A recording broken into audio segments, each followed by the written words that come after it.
So right now, I think one of the best ways to make some easy cash flow money, even if you don't have that much experience, is with EU dropshipping.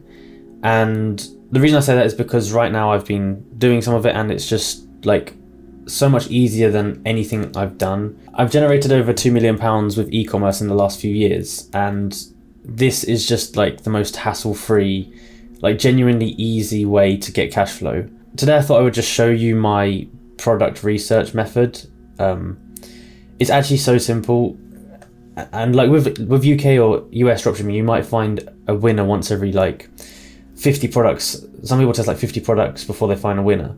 With this, realistically, I think like between like 1 in 5, 1 in 10 products you test is a winner.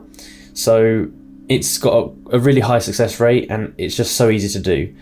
I thought I'd just show this because it's so easy, and I don't think there's any point in just like gatekeeping the information. I think it may as well be shared, because there's enough food or enough money in these countries for everyone to eat. Because I know this video is not going to reach like millions of people, so I think it's why not. Let me just show you quickly. So here, I'll go to the analytics. So this store here is in September. If we look at September, it did 370,000 CZK, which is not, it seems like a lot, it's not that much. About £13,000, and in profit, I think you can probably say like 20 to 30%. So you're looking at like 3 to 4 grand profit with that. And it's just really easy. It's taken me like a couple hours a day. I've hired some guy to help me with like adding products and stuff. It's really simple. So yeah, I'm going to go ahead and show you what I've been doing to find the products for that. One of the ways is with AdSpy. There's also AliExpress. You can find products on AliExpress pretty easy. But this and AliExpress are the best methods. So I like to go onto AdSpy, and I'll just start off from fresh like this. And the first thing, obviously, is you need to have a niche. I'd always recommend doing a niche store with this kind of stuff. What you want to do is find products in your niche on here. So for me, I'm in the home decor niche, but you could go into clothing. There's a million things you can go into. You go to sports goods. I don't really know. I just prefer home decor. I've sold a lot of stuff in that in the past.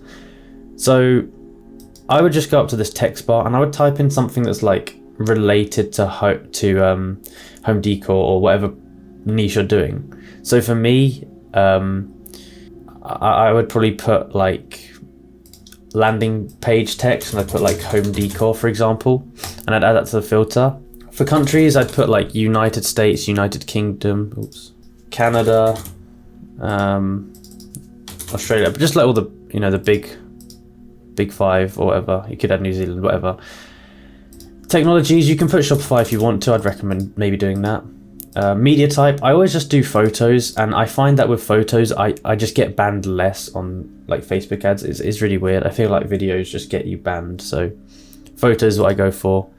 Buttons, I put shop now, and that's everything for those filters. And then the next thing you want to do is go for created between. So I'd recommend looking like the month you're in now and the following months, what's been selling well. So at the moment we're in October. I might start at like September, and I'd go back a few years. So I tried to skip 2021 if possible, because that was COVID, so everything's a bit a bit inflated there. If you go to 2021, I'll go September 2021, and then I sort it by shares. And this is on the date created between, by the way, just so you know.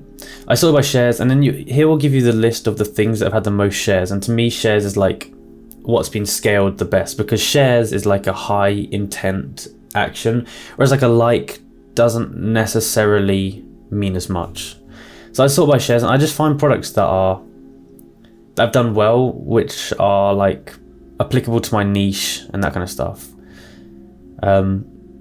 I think it's good to keep it simple in these countries, in the EU countries. And the reason I say that is because if you're not a native, it's going to be hard to explain your product well to someone who speaks natively.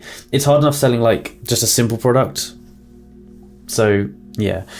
So like these boots, for example, that would be cool if you're doing a clothing store. So I'd go through here. Obviously stuff like this is going to be American based. You can go for this seasonal kind of stuff. I've never really had experience with it, so I don't go for that. But I feel like that could work. I just feel like as well you've got quite a short time frame to sell it in, and it's better to find evergreen stuff in my opinion. So what I'm going to do is I'm going to scroll through here. Oh, cute. And I'm just going to find products which I think look nice and high quality, high perceived value, and that people would like to have in their homes. That's my home decor stuff. For other things, other niches, it'll be different, and you have to kind of learn about that, but this is what I do. So this one, I think that'll be quite cool. You can see it's had a lot of shares, a lot of likes and comments, so it's worth going. Something to note is if it says like a third world country, I don't know if Israel's third world, but I mean like if it's a country that isn't like one of the expensive ones for Facebook ads, so generally the big five are expensive. If it's like Israel, they potentially have used that to get engagement on the post, so be wary of stuff like that because it could be fake engagement just to boost it, and it might not actually have sold well. So I just opened that in a new tab. Now I just scroll through until the listings kind of get less and less likes / comments and engagement, that kind of thing. This might do well. Yeah, so like this one here, it's, you know, Vietnam, Cameroon, Venezuela, Madagascar. I imagine all of those countries, they maybe just have run it all to those countries, but I think a lot of those will have just been for cheap engagement potentially. I'm not too sure though. It's cool. I think we're starting to get to the end of September potentially. Things seem to be dropping off of likes. So yeah, September, we've looked through September. I would go to the next month, which will be October 2021. And in Q4, this is where you'll start to see people running more products up. Now, okay, so this is a cool product here. Cushions can be cool, but I don't have too much success. I've sold some cushions, but they just kind of die out quite quick. Personalized book could be quite cool. Personalized stuff I'm not too sure about, again, because it might be lost in translation, that kind of thing. This is nice. So basically, just the strategy here is just to scroll through and look for things that have high likes, whatever, that have obviously had money put into them, that look good, high quality, that kind of thing. And then once we found a few of those, we can actually go into the products and see a bit better if they're viable. Because I know, like, I see a lot of people who I think have probably no shipped it, so they've obviously been able to make easy money because they're selling a product for like 20 quid when, you know, it costs that to source it. I don't know about this. It might work. That product, cool. I don't know. I think from now you probably get the gist of it. So you're just basically putting a related search term into this bar. Now there's a lot more different search terms you could put in there. So you could put like by comments. You could do add text. You could change the landing page text. I do that is because I think there's a lot more to sort of, people put a lot more on the landing page than the ad text. So if it is related to home decor, they might not put it in the ad text, but they might put it in the landing page. So basically you just go through that and just, yeah, you can change up this search term here. You could be like,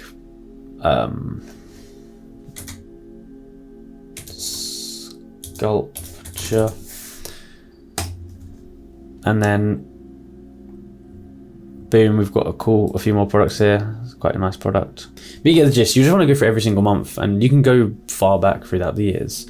So now they found the products, I would just go onto them and I would have a look. So I would look at the landing page and say, okay, he sold it for £31. You can probably get this for probably like £10 maybe. So the margin is there. It's quite a small margin, but it has potential. The page isn't up anymore, so I can't directly copy it from there, but I can see, okay, they actually sold a bit of this. It looks relatively high quality. So I would actually add that to a list. So I just get a spreadsheet going or something, and I'd have, you know, the product name, link to the product on AdSpy, probably an AliExpress link, try and find the price. And then I would just try and find like 20 products. And then out of those 20 products, just find like the best 4 maybe. Best 2 to 4, and just try and test those 2 to 4 products. I don't actually, oh yeah, this one here. This one's not getting sent to a specific product, so I'll probably skip that one. Same with this one. I think that's getting sent to a collection page. Got this one here, so yeah, that's a really cool product. You could add that to your spreadsheet. Metal guitar. Let's have a look. So selling it for $18.99. It's quite, the margins are slightly small on that, so it'll be hard to do well with it. But you know, you could still add it to the list. It's just so much easier to sell like £60-70 product as opposed to like a £30 one. You've just got better margins in it. That's pretty cool. I just don't know about the customization aspect of it. But it'd be a cool product, and it's got a good, you see, $60, you can easily make a profit on that. This abstract thing, so €31, maybe you can get 20 margin, maybe not. That's not sold in dollars, so I don't know about that one. Wood carving, so these have a bit of margin on them. You could probably sell these for $40, and you probably get for like 10, 15. And then this €24 is quite cheap for it, but they've obviously, I think they sold it in France, so it could be worth it. So I basically just go through all the products, try and find ones that have got at least like a £20 margin. Try to find products that just look good, you know, they're easily appealing on the Instagram feed or the Facebook feed. That's one of the main things. Easily explained. Doesn't require explaining. They can see it and be like, wow, I like this. I feel like that's quite important for this stuff, especially if you're not a native speaker. So that's basically what I would do this is basically one of my research methods, and some of the winners on my store have been found exactly through this product research method. Now there's definitely different niches which are easier to work with. So for example, the clothing niche is a lot easier to find products for than other niches. This is a cool product here actually. But yeah, the clothing niche is definitely easier to find products than like the home decor niche, and it's easier, I feel like, to sell. I don't know. I think it's definitely worth giving it a try, and I might even try that because I think it could be cool. But yeah, that's basically how I go about finding products put on my EU stores, and yeah, it's very simple, and probably, you know, these products are proven to have worked in the past in the US/UK or whatever, so they're going to work in the EU, some of them. So yeah, I think get yourself a spreadsheet going, and it's a really great way of finding products. So yeah, thank you for watching this video. If you did enjoy it, then like and subscribe, and also I think we might open a Discord just for people who want to try EU dropshipping, just so we can all chat to each other, you know, help each other out.